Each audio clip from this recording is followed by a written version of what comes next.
Ferris.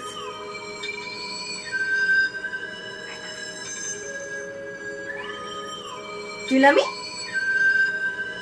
We got London on the track. Man, I can't stand it. Then I'm sick, stand it.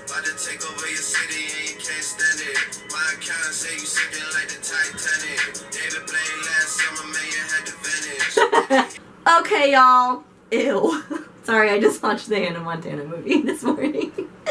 Okay, so welcome to another episode of Behind History with Kat and Ferris. Today we're going to be talking about Henry VIII. Henry VIII's children, his heirs to the throne in the Tudor dynasty, and the impact that they had on England and future generations and future countries. So let's get it started. It's lit, fam.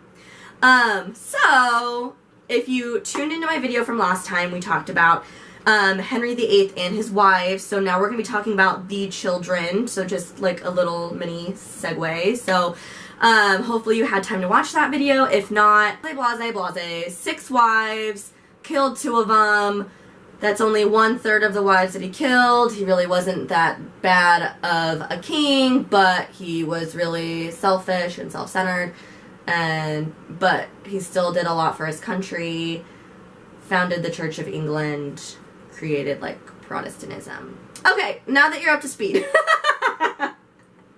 Okay, so Henry VIII did have a male heir to the throne in his son, in his only son, with 3rd wife Jane Seymour. Edward took to the throne in 1547, so essentially like the same year that his father passed, at the age of only 9 years old. So because of his young age, he had several supervisors, such as the Duke of Somerset, which was his uncle, basically Uncle Seymour. It was Jane's brother. And also the Duke of Northumberland. So Edward was a very committed Protestant, and he had a very like strong and dynamic personality. Very educated thanks to his stepmother Catherine Parr, as well as Elizabeth I, his sister. And we actually have more writing from him than any other Tudor, which is surprising because he only lived to like 11 or 12. So that's like surprising that we have more from him, and he's the one who like died at the youngest age. So despite like all of these attributes, being very well educated, having a very dynamic and strong personality, we don't really like see him like well represented in history, and like the court also didn't really see him as a worthy king because he was like very weak and sickly. Advisors were really worried about how long he had on the throne, like time-wise, and so essentially they didn't want the throne to go to Mary, because then it would go from a Protestant-led kingdom back to Catholicism, since Mary was still very devoutly Catholic. And the court didn't want the change in religion. So they made Edward sign like a decree, essentially like naming them out of the line of succession. And then this actually led to like a minor coup d'etat where Jane Grey and Guilford Dudley they had a minor like claim to the throne, and like when Edward was becoming like very ill, they kind of just like swooped in, since like Mary and Elizabeth like no longer legally had a claim to the throne. So Edward dies in 1553 to complications with tuberculosis. The people involved in the coup were beheaded in 1554. So the coup didn't really like last very long, and it's like a little bit confusing and like would take way too long to explain. So all you need to know is that it didn't work. So Henry VIII's first child and daughter of Catherine Aragon, Mary Tudor, aka Bloody Mary. She came to the throne in 1553. Her 5 years on the throne were extremely turbulent for England to begin with, not only in her ascendancy that was very rocky due to the issues involving Edward just a few years earlier, with the coup and her half-brother Edward. Plus she was female, which was like a huge deal, that Mary was even like able to come to the throne.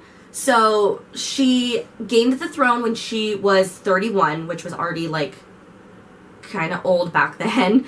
And to ease the minds of her subjects, she immediately married Philip II of Spain and tried to conceive a child in order to keep the Tudor line on the throne, like, essentially Catholic. So if she could have a male heir, then the throne would not go to Elizabeth, and then she could continue the heir, or the kingdom as Catholics.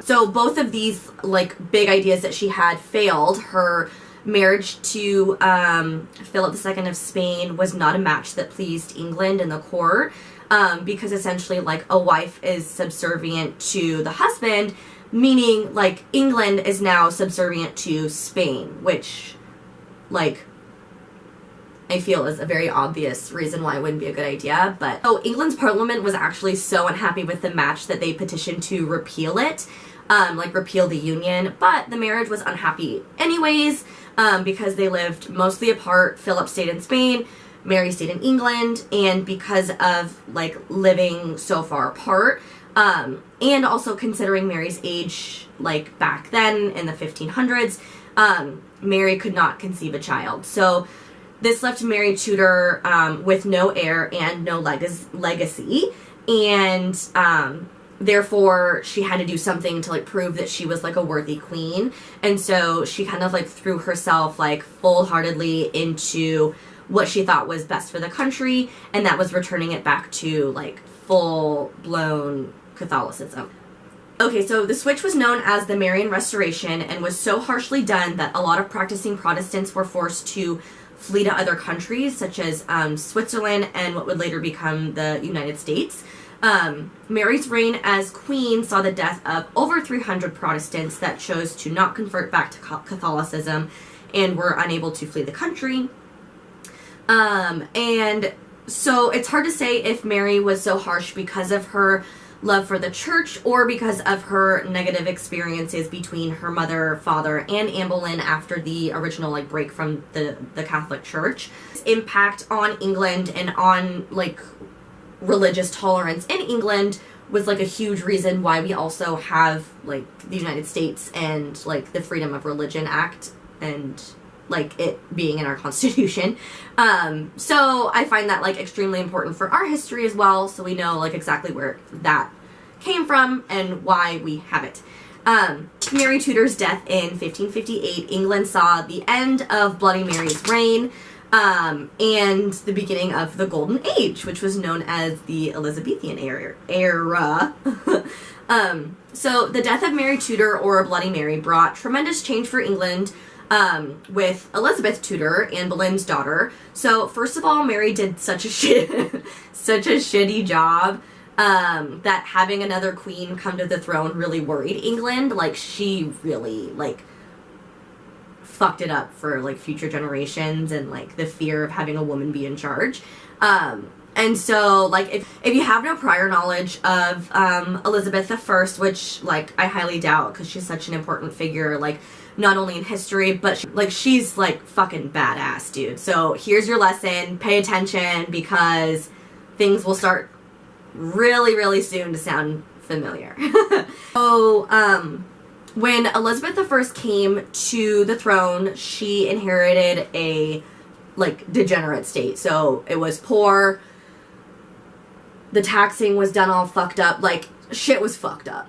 So England was broke. It was confused between the switches in monarchs and the switches in religions. But in the 45 years that Elizabeth was on the throne, so from 1558 to 1603, she created a consistent and prosperous country. Ease of transition, Elizabeth created the Elizabethan settlement, which ultimately said that England wouldn't prosecute any Roman Catholics under her rule, such as Mary did to Protestants before her, and by letting people like practice their religion freely, she gained a lot of the trust of her subjects, which led to Elizabeth being able to kind of catapult England into like a world like leading, or to be like a world leader by colonizing. So because of Elizabeth, England would have control over a large majority of the world up until the 20th century, which is kind of ironic because the whole, like, globalization and colonizing of England began with an Elizabeth as well as ended with an Elizabeth. I'm talking to you, Elizabeth II. It's okay, she's hella cute. All her gorgies. Because of Elizabeth, England would have control over a large majority of the world up until the 20th century. So if any of you watched American Horror Story Roanoke, who do you think sent Roanoke? It was Elizabeth. The swashbuckling Captain Jack Sparrow sailed the oceans looting ships from the East India Trading Company. Trident Company. So Jack Sparrow sailed the oceans looting ships from the East Indian Trading Company.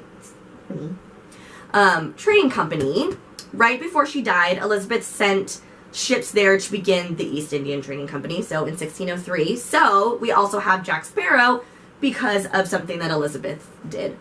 Another fascinating thing about Elizabeth is that she never married in her 45 years on the throne, so it kind of gained her the nickname of the Virgin Queen.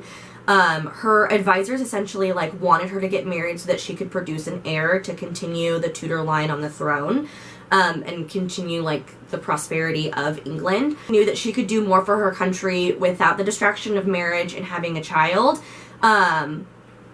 or even having, like, a king try and, like, step on her toes, I guess.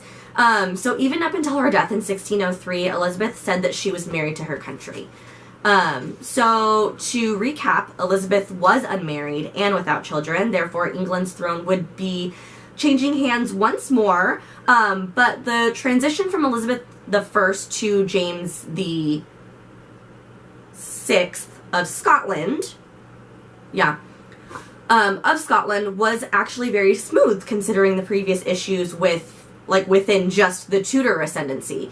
So who exactly is James the VI of Scotland, otherwise known as James the I of England? So he is the nephew of King Henry VIII. He was essentially born from Henry's sister Margaret, who married James's dad, was the King of Scotland. So if you're following along with our timeline, this is the very same James that sponsored the settlement of Jamestown. Pocahontas, John Smith, anyone? Netflix. Painting the colors of the wind. No? Okay. So he's also the one who proposed the writing of the King James version of the Bible, so that his subjects could understand the vernacular of the Bible. Like, essentially anybody could read it. James was a very busy man because he was also the monarch involved in the gunpowder plot with Guy Fawkes, or like remember the 5th of November. That's that king. So he has a lot of history behind him. I don't know how much he did for England, but he has a lot going on for him. So maybe we'll talk about him another time. So isn't it, like, really crazy how connected history is? How you can study one monarch from the 1500s and then essentially, like, see the rippling effect into the world that we live in today with, like, the freedom of religion as well as the colonization of the rest of the world, the beginning of the United States, things such as that. So thank you for tuning in. Like and subscribe. Follow me on Instagram, Permade. Follow me on Twitter, Permade, 3 R's. German 3 R's. Okay, so thank you for tuning in. This has been an episode of Behind History with Kat. Remember, it's not always bad to look back at it.